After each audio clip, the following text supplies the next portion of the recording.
One thing you'll always get with me is honesty and authenticity. I cannot make things up and lie about them, or I cannot brush things over, or just tell you a nice story whilst in the background everything is burning. I'm an extremely direct and honest person. Hence why when I was consulting that business that just couldn't figure out how to make the business model work, I couldn't just pretend that everything is going to be fine. And they were paying me a salary as well, so I got a consulting fee there, and I could have dragged things out and said, look, if we do this, maybe we can try that. And I would have had that typical consultant role of just trying to prolong my engagement to get another 2-3 months of consulting fees out of it. But by nature, I'm somebody who, if you ask me a question, I'll answer very honestly and directly. And that's how at some point we had that conversation with the investor, who ultimately then also said, okay, we have to pull the plug on this. And that was, I guess, that pivot moment where he asked, look, I'm an investor, it's what I do, so what now? And my answer was, let's take the team that works, and figure out how, in that combination with these people, what can we really create out of this and build something that can be successful.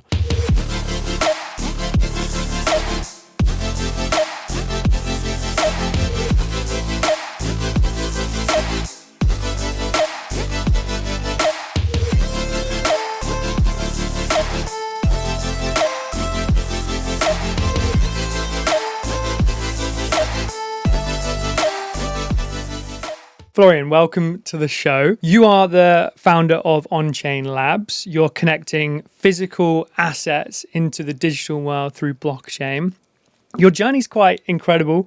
You've gone from Switzerland to Hong Kong to China to Australia to London, plenty of places. You've ran a dating app in the Far East, and you've even digitised, tokenized a ski.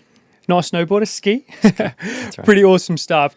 Let's go right into it then. So welcome to the show. What was that pivotal moment when you went into a full-time career and you went, okay, the time is now. I'm going to go into founderland. I'm going to go and be an entrepreneur. Was there a pivotal moment? Yeah, I think there were a few. First of all, thank you for having me. Super excited to be here. I'd say in my career there are steps, or maybe a number of stages I went through. So I studied business economics, and once I finished my degree, I did the usual thing, joined a consulting firm, did management consulting, because that was like the goal everybody wanted to achieve, to be out there, telling people how to run businesses. I was always very tech focused, so my roles tended to be towards tech type implementations or tech transformations. It was great just to learn how the world of business works, because I got exposure to really large corporations, figured out how do office politics work, whilst always being more on the side, because as a consultant you don't have to be in the politics, but you can kind of observe and maybe use them. And that was great. So I did that for quite a while, until I realized I would love to be in a position where I can influence more and maybe also take more control and just create more. I wasn't quite ready to be a founder at that point, and I also was under the impression that if you want to be a founder, you have to have a unique idea, right? I thought you have to invent something to be a founder. So I joined that was the role in Hong Kong, where I joined the dating app. And I was much closer to where I wanted to be. My role had a lot of freedom and a lot of possibilities to influence the direction and strategy. But it wasn't still, at that point where I felt like now I'm really creating something. For me, the point was actually when I had a role where I was doing a lot of analysis and research for investments, and I was talking to a lot of founders myself, and I realized, okay, actually this is realistic, and the founders, what they do is they manage the teams and they create, a strategy to execute their idea. And that's when I got really jealous talking to them. I was like, okay, I want to do this as well. And so that was probably, like, if you want to say the pivotal moment, is when I had that realization that, I want to be on the other side of the table rather than being the person interviewing them and figuring out, are they somebody we want to work with? I wanted to be the person that gets interviewed, and that's when I then decided to create Onchain Labs. Amazing. I mean, I think also is that you had a good career. Like, you were well paid. This was not something where you were 21 years of age and you were just going, I'm going to chuck something out there and see if it works. You had a career. You had a young family as well. These are not the things that you typically associate with, yes, I'm going to go take this risk. So was there something which just sort of pushed you over the edge that went, yes, this is it? And I guess the other side of that is, did you have the idea, or did you have an idea which you were kind of running on the side that then went, okay, now I can sort of pivot to that full time? Because I think, constantly those that, in the audience that may be listening to this show today, they may have an idea, or they may be wanting to be an entrepreneur, and they've got a full-time job and they're going, do I need to go at this full time, or do I need to maybe just dabble in it on a weekend, and then maybe it's evenings and over time, it generates a bit of money, and they go, okay, I can now step into it. So kind of two-sided question there, but was there like a moment where you just got pushed sort of out the door and into entrepreneurship? Yeah, it's a really important part of the conversation, actually, especially for founders. Typically, I guess you do go through that time where you run your new business as a side gig, right? Where you just get started and you're figuring it out, and you have your day job still, you have your stability, you have your monthly salary, and you're trying to, maybe you already know that you want to start your own business, and maybe you're already doing some work with friends, and you have your, your ideas that you're spinning at night and doing your side hustle. I never did that, and I think it's important to talk about that because I regret not doing it. I feel like that time is really important because that's when you really figure out what's the product that I think I can scale, or maybe even just that I can build. We were lucky, and in a sense, it was a luxury, and probably also why we had this really fast start with Onchain Labs. So we were funded from day one. We had an investor who believed in us, who believed in our team. He saw what I was putting together when I pulled together the initial team. And he said, I want to fund you guys. I like what you're doing. I like the idea. I support this. Let's go. What do you need? Obviously, I loved it. I was like, fantastic. Let's go. But now in hindsight, I think it then also meant we had this initial period of pathfinding that put a lot of pressure on us because we wanted to be ready to go. But as a founder, typically you need that period where you're figuring it out, where you're trying to, not even talking about product market fit, I'm talking much earlier, just figuring out, what is it really that we think we can do here together as a team that we are. And ultimately in a startup, either it's yourself or the team that you're with that has to figure out that in the combination that we're in, what are our strengths and how can we leverage that to create something that works. And because we didn't have that, I guess, that side hustle time, we got thrown into the deep end, or we threw ourselves into the deep end, which honestly is amazing because we didn't have that kind of pressure of, okay, when do I quit my job to now do this? Because it was just clear, okay, we're starting, we're going. But like I said, I think if you are considering starting your own business, or you're doing that right now in that side hustle kind of style, I don't want to say like enjoy the time, but make use of that time, because once you do flick the switch and you're in it full time, then the pressure is on. The pressure is certainly on. You kind of brushed over it really quickly, and I think most people would go, dream situation, had an idea backed by someone who had the money. They gave you the money. Don't worry about being broke for a bit. I've got salaries paid and got an amazing team. Wow, Florian, you're a super lucky guy in a dream situation. But let's talk a bit more about how that came about. So actually, what had happened was you'd left a full-time role, you were consulting for another business, and that business failed. Mm-hmm. And you were the one that literally said, this is failing. Mm-hmm. This is not going to work. And you said that to kind of like the boss's boss, so to speak, and the investor, and said, hey, this is not working, and this needs to take a new direction. And they basically then that fills into the story there, which you mentioned, which is they went, you're right.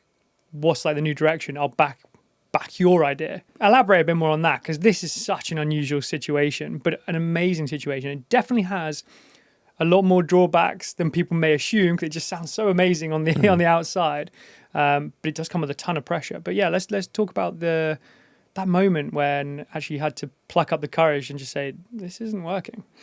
Yeah, one thing you'll always get with me is honesty and authenticity.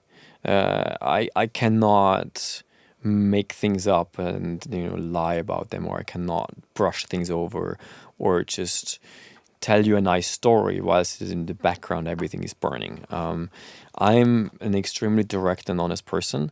Hence why when I was consulting that business that just couldn't figure out how to make the business model work, I couldn't just pretend that everything is going to be fine. And they were paying me a salary as well, so I got a consulting fee there.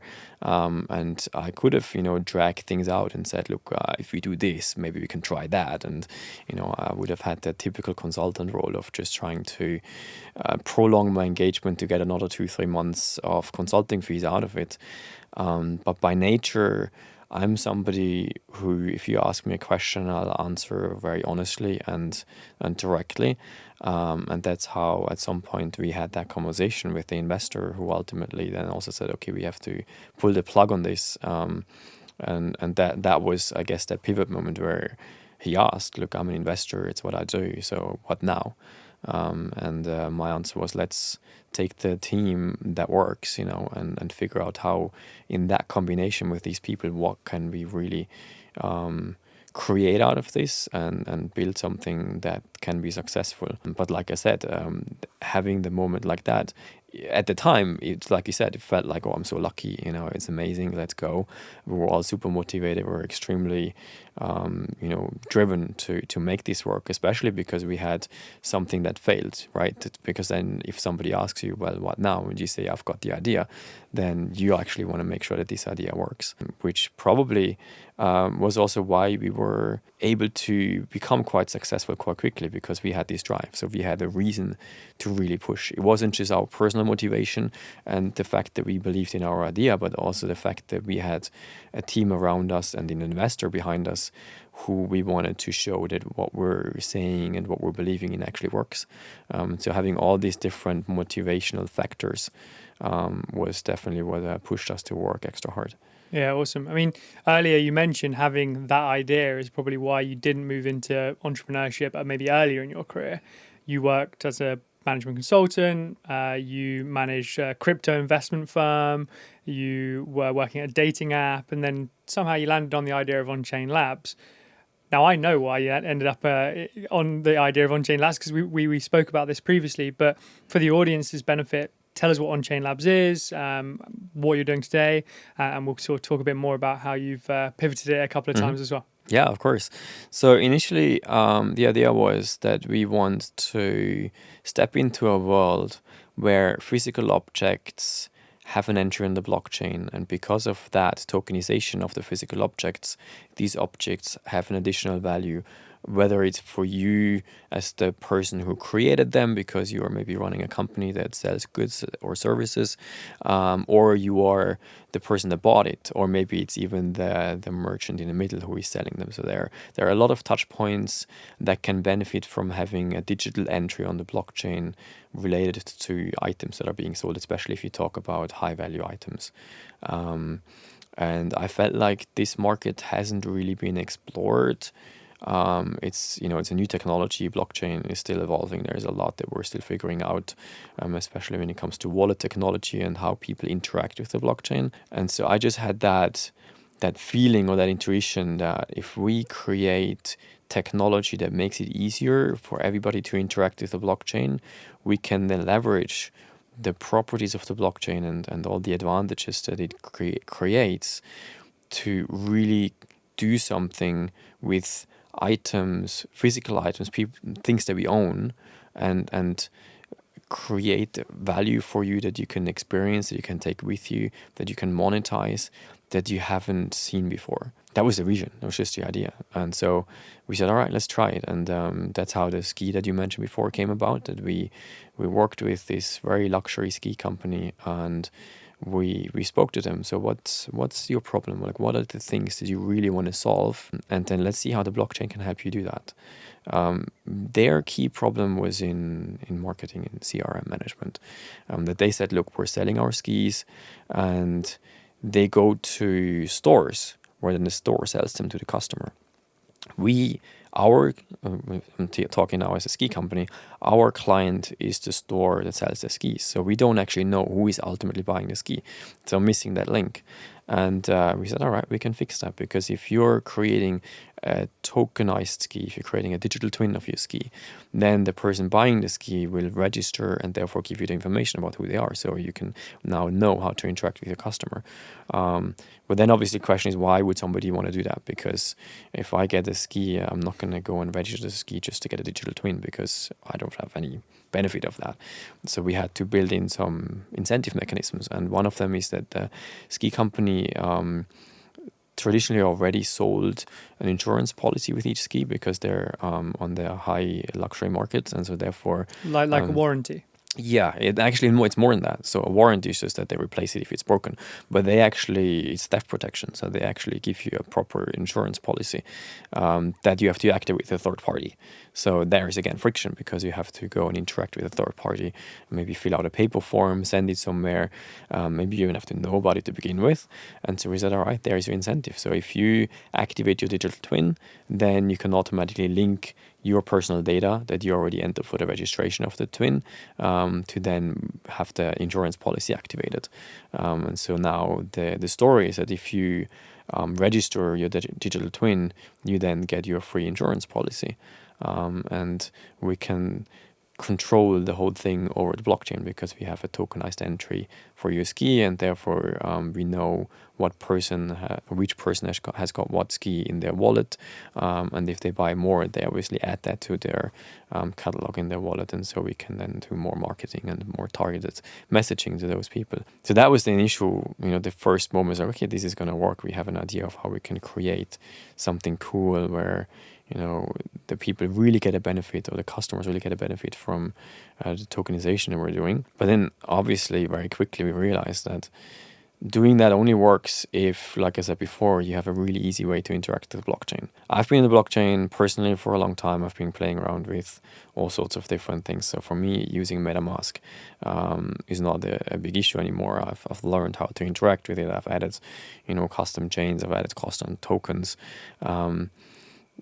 I don't think about that anymore. But when you sell a ski to somebody, they're most likely not even going to have MetaMask to begin with, let alone understand how to then, make the token appear, because ultimately that's what they want. You don't want to go and mint it and have the gas fee so you can pay for the minting, which you probably have to go and first buy the token somewhere else like Binance or Coinbase, and then send it to your MetaMask to then be able to do the minting so that you can claim your token.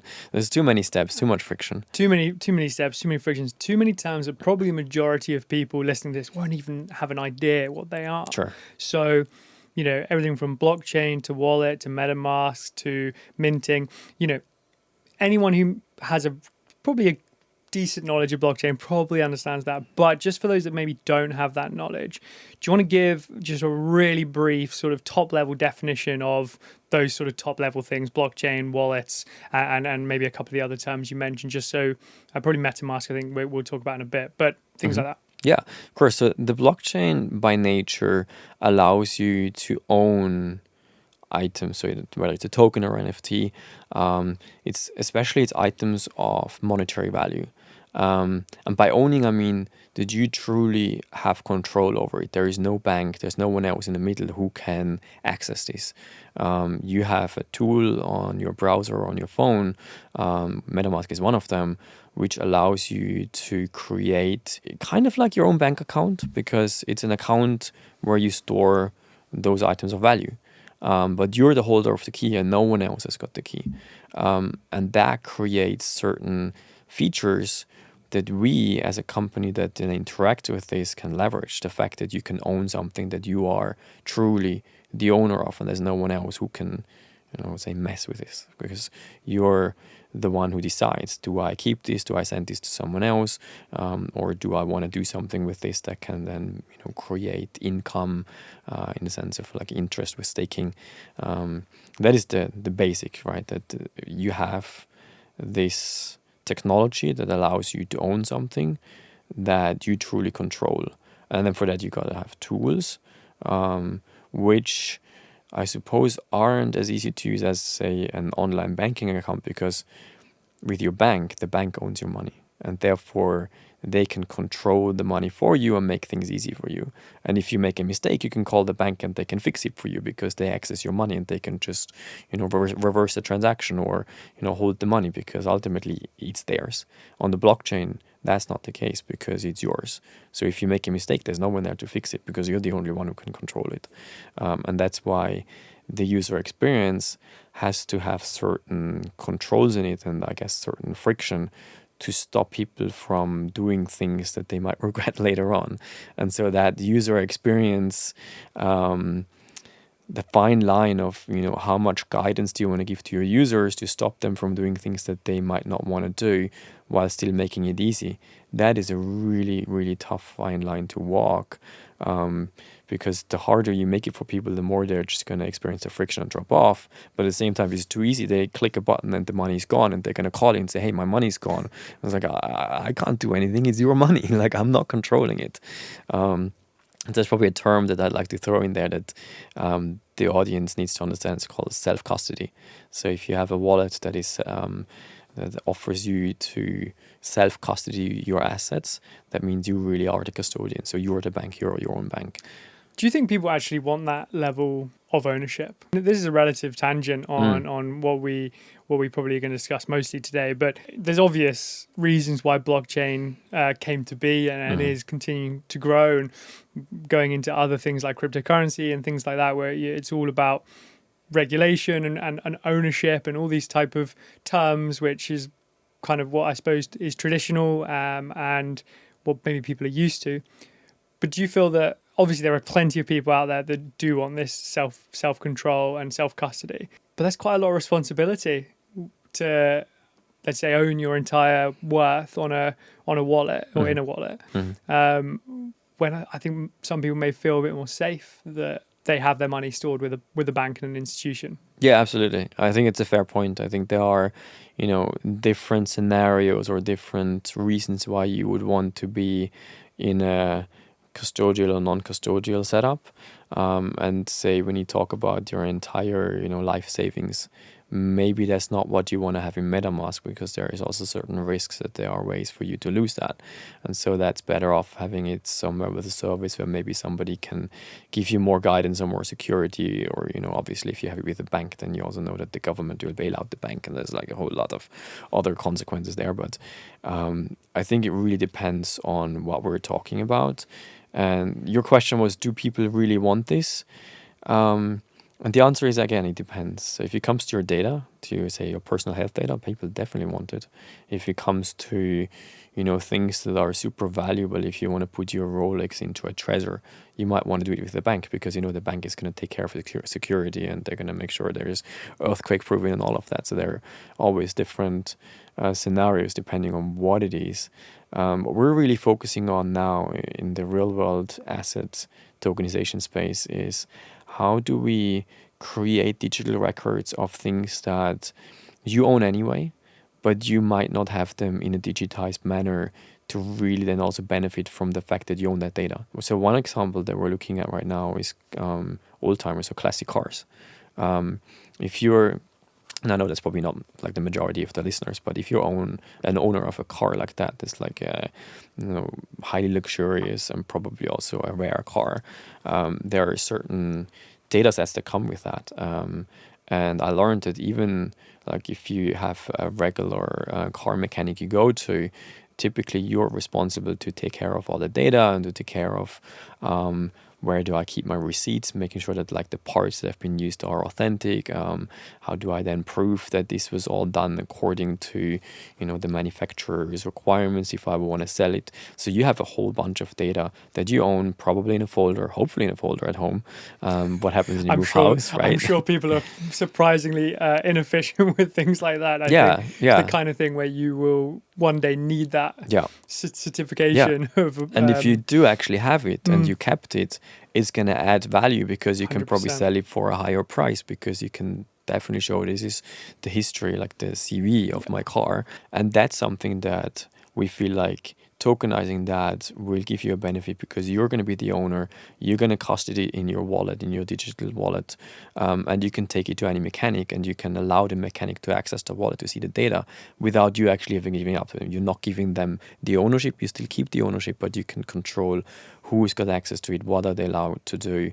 And those kind of solutions is what really I think is fascinating in the blockchain space, because it's not about, having a token that is worth more just because people believe in it or have a certain hype around that, but it's actual value for you that you can also feel and experience. And obviously then when you do trade with it, you can see that, but it's not really about that just get rich quick. It's much more about leveraging technology to build something that solves a problem. Yeah, amazing. Let's go back to Onchain right in the early days. You effectively, depending on how you look at it, inherited a team. So you suddenly had a bunch of A and hopefully A players, but maybe some B players in there as well from the off. You just started with sort of a team, and you were sort of off to the races. How do you, as now the owner of this team, put your own stamp on it? Because you not only started with a good base of cash injection into the business, but you also had a team which had its own dynamics, and you wouldn't have had the same level of control and responsibility to run that team in your consulting sort of gig previously. So how do you, as now suddenly a founder of this business, adapt to those team dynamics, which are kind of, you've inherited them? Mm-hmm. Yeah, it's a really interesting topic. So I just need to clarify, the team was maybe half inherited and the other half I took in from people that I knew previously. So we had the chance to how big's the team now? Now we're 10 people, but we started with 4 as like the core team. And I think I knew already that they were trusting in my ability to lead them because we obviously spoke about, shall we do this? So before we started Onchain Labs, we were talking about that, and I knew that we as a team decided, yes, we believe in this and we think we can do it. So I had the empowerment from the team, and that gives you that initial confidence to lead.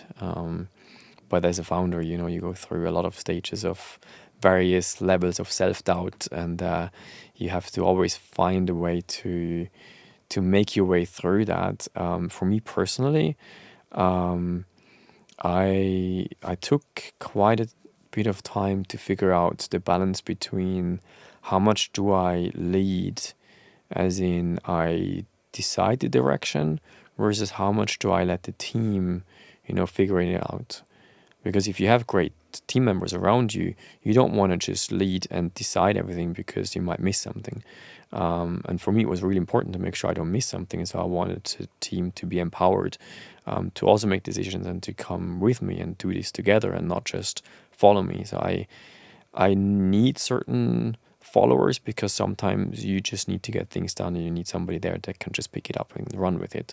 But at the same time, you also need people that challenge you and people that ask you the hard questions and maybe also, face some truths sometimes that you don't want to see because, we all have, our own blind spots. And I think there was a time in the first year where I was probably stepping back too much, and I wanted the team to do more active leadership themselves because I felt like I need them to really believe in our direction, and I needed that so much that I stepped back and let them run with the direction.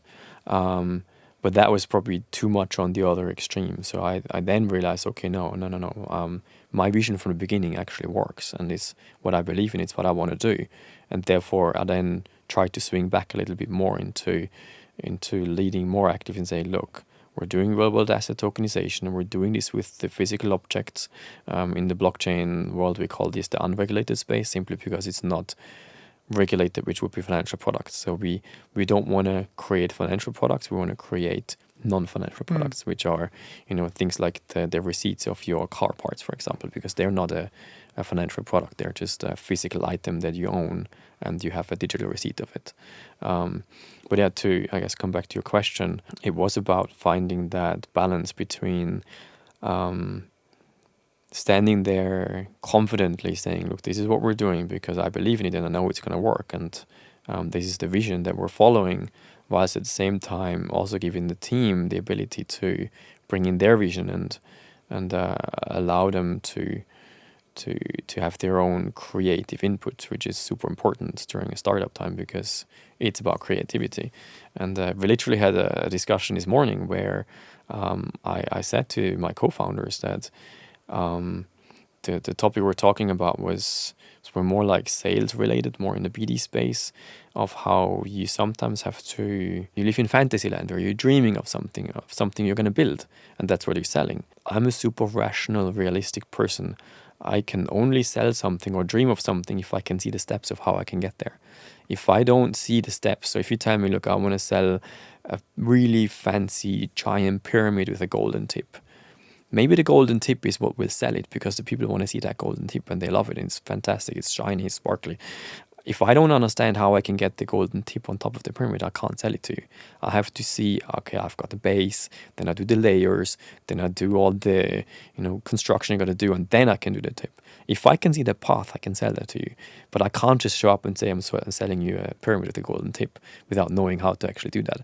And that comes back to what I said in the beginning about me being authentic and honest, because that's what you get when you work with me, which sometimes is an issue because then I've got a sales team that says, look, we're just going to sell the pyramid. It's going to look amazing and it's going to do all these things. It's going to shine. It's got the golden tip on it. Let's just go and sell it.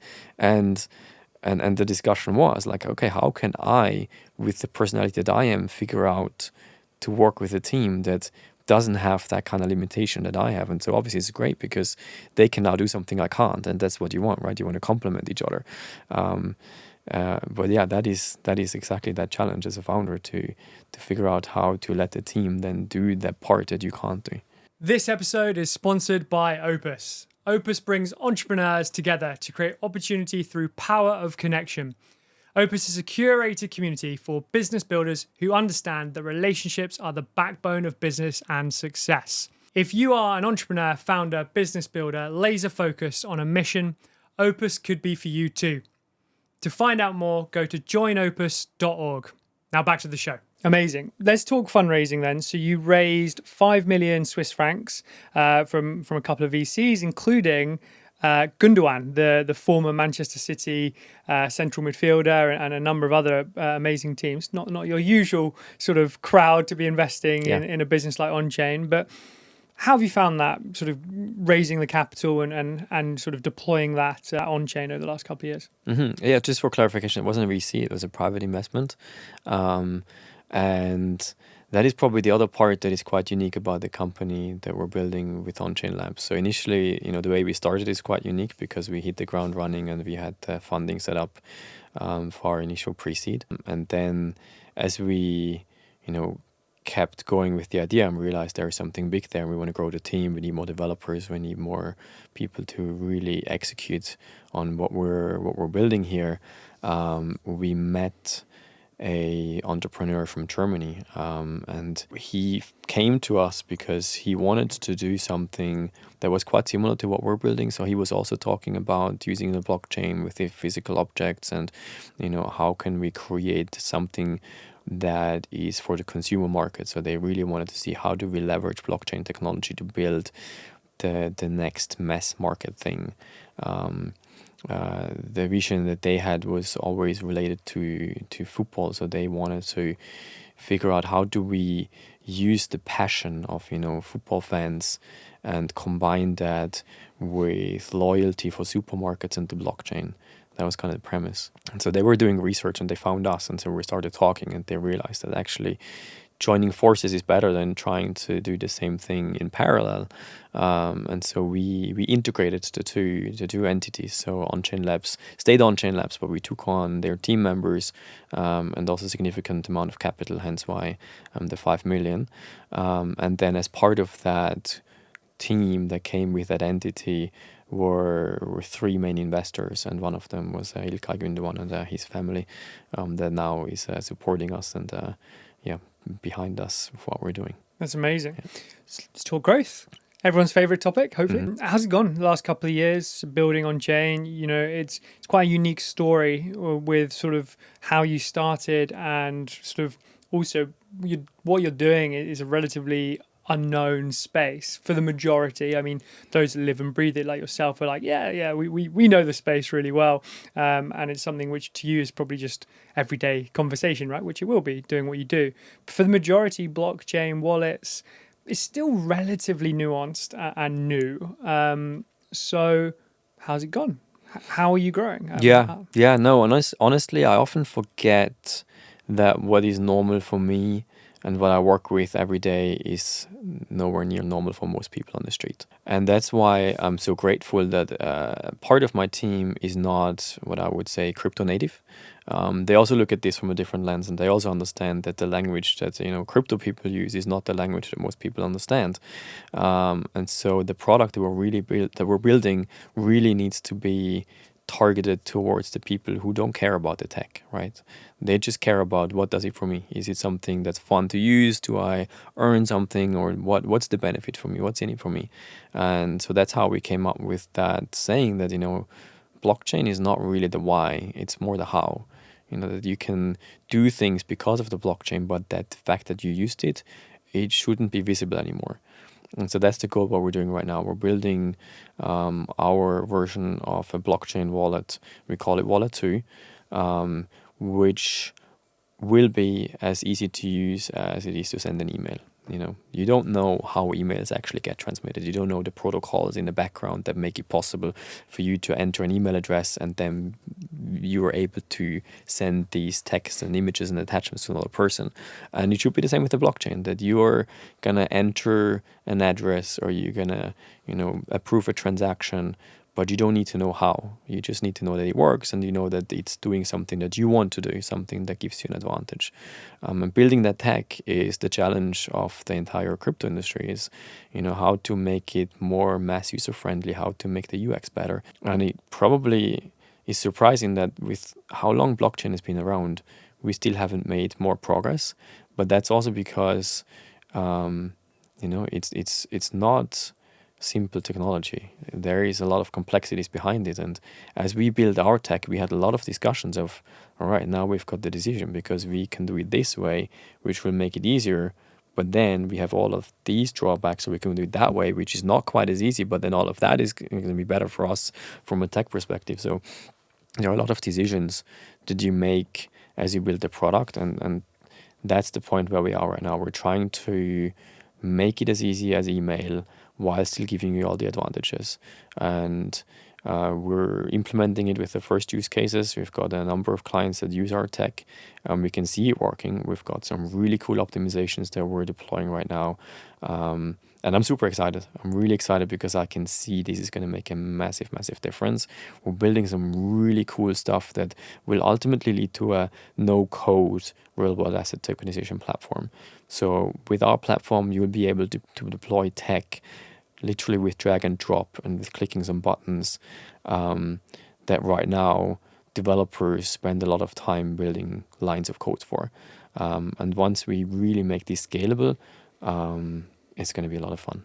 Awesome. So run us through the commercial model of the business. You obviously don't have to speak about the revenues that you're making right now, but give us an idea of the type of companies that you're aiming to work with. At the moment, I'm sure your focuses will naturally progress and scale as the business does. But what business are you looking to work with right now? How does your commercial model work? And the big question, where do you want it to go? So the product that we can sell is the product that we had to build because we were solving our own problem, and that's the wallet.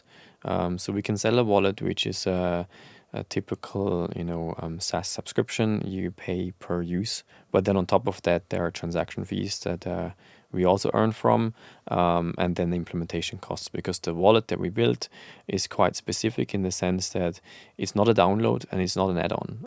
Most of the crypto wallets, they are either an app on your phone or they are an add-on in your browser, because that makes it easier for the wallet provider to then store the private key, which is how you control the wallet in your local device. And that is the challenge that every wallet provider has, is how do we manage the private key? How do we manage that, element that gives the user control without making it hard to use? And the easiest way to do it for the wallet creators is to put the key in your local device, whether it's your browser or your phone, doesn't matter. As long as it's with you on your device, it's easy for the wallet provider to then deal with that. We decided this is not good enough, because just because it's easy to do it doesn't mean it's the best way to do it. And so we figured out a way to not have to do it, which then makes it possible for our wallet to exist in any browser. You just log on to the website, enter your email and your password and the PIN code, and then you're in your wallet. And that is the foundation of what we built on. And now the companies that work with us are typically companies that want to deploy something in the blockchain, but they realize it's too hard. It's somehow too complicated. There are, elements that their users don't like. So one of the examples that we're working with right now is a gold tokenization company. And they came to us because they had complaints from the users. A gold user is not necessarily a typical crypto user.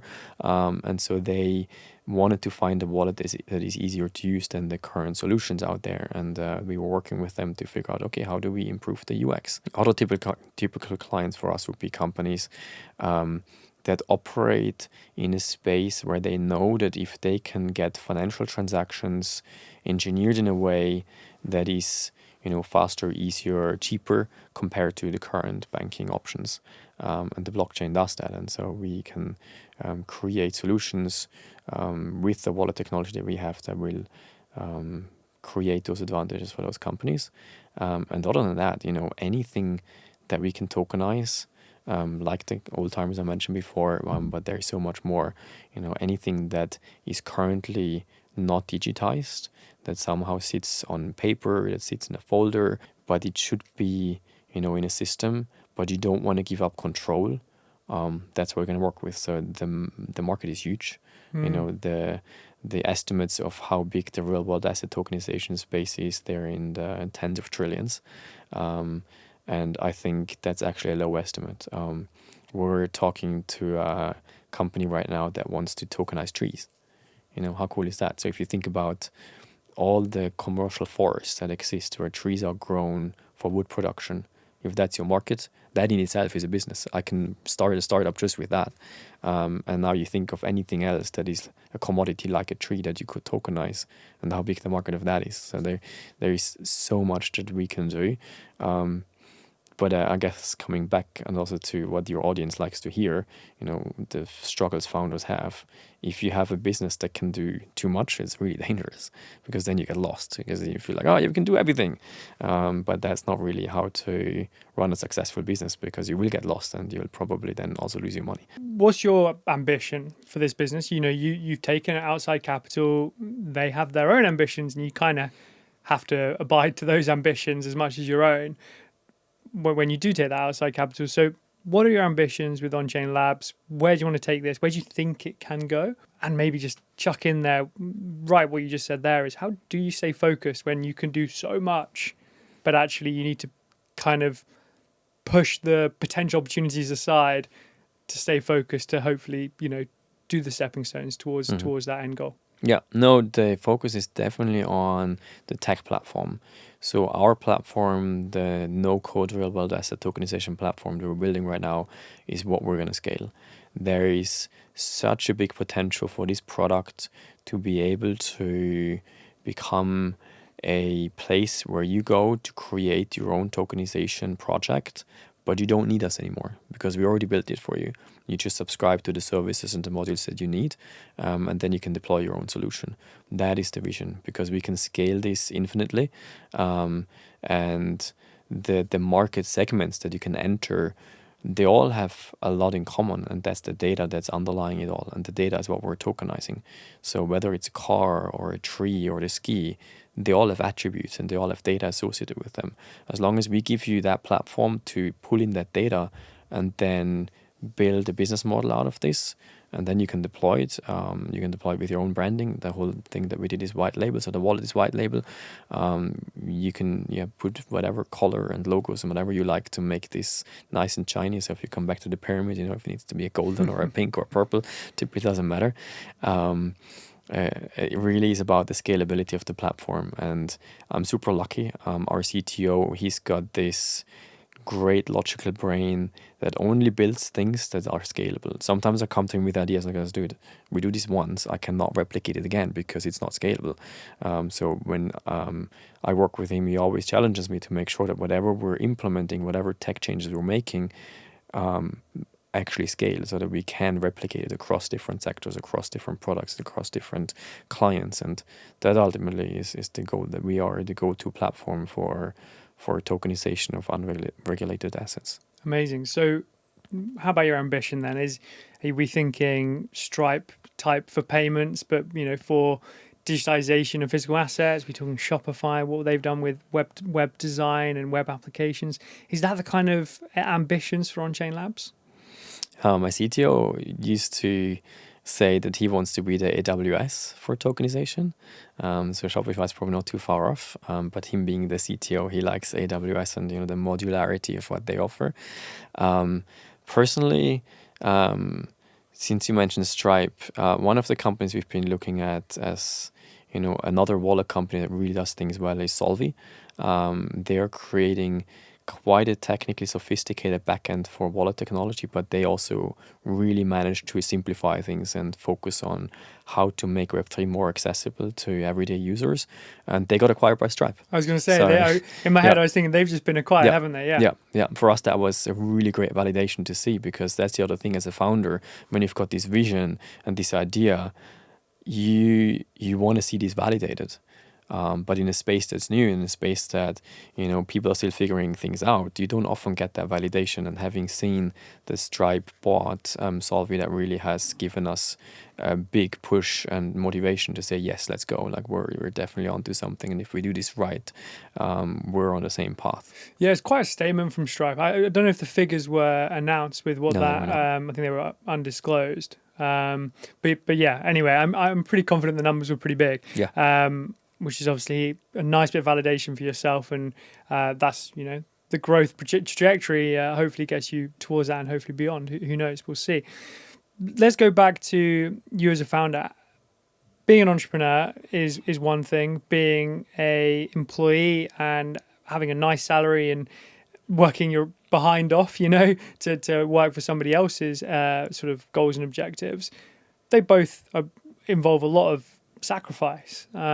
How have you balanced, the founder life? Now you've been doing it for a period of time, with your own sort of personal life. I'm a workaholic. I love to work. I love to create things. Even if I had a typical 9-to-5 job where I just have to go and sit in the office for my hours, I would still come home and try to do something on the side. I cannot just have a hobby that's fishing or something like that, where I'm sure fishing is great and nothing against people who love fishing, but it's just not for me. I can't sit still and wait for things to happen.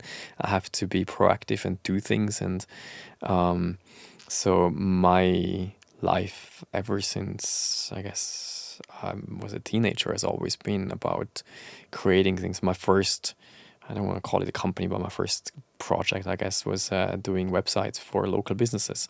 So when I was in high school, I just went to the local music store and said, hey, do you guys want a website? Costs you $200, I'll do it for you. And then that's how it got started. And so a friend of mine built a bunch of websites, and that then scaled into more. And obviously we gave up because at some point, it wasn't interesting anymore. But I ever since I can remember, was fascinated by this idea of creating things and doing something that then ultimately, obviously also enhances your income, and you create equity. And I guess that's really why I also really believe in in being a founder, and I would love to encourage more people to start their own businesses, because that's the only way to really create value. Because if you're working for someone, if you're working for a salary, that's only ever as far as you can get. Of course, you can get a pay rise. Of course, you can get a promotion. But you always have a ceiling. But when you start something yourself, sure, there are risks, and it's hard. And, it probably takes a long time to really make it successful, if you ever do make it successful. A lot of people don't, right? But at the same time, there is no ceiling either. You set your own ceiling. And I guess my advantage is that I'm an optimist. I believe that things will work out, and I strongly believe in the fact that if you work hard, you'll be rewarded. And so I'm always motivated to work harder, because I just believe in my core that I'll get rewarded for that. And so I won't give up until I succeed. Amazing. And what is your advice to a younger Florian in terms of where you are now and what you know now? If you could jump back, let's say 10, 15 years, what advice would you give yourself? Take more risks.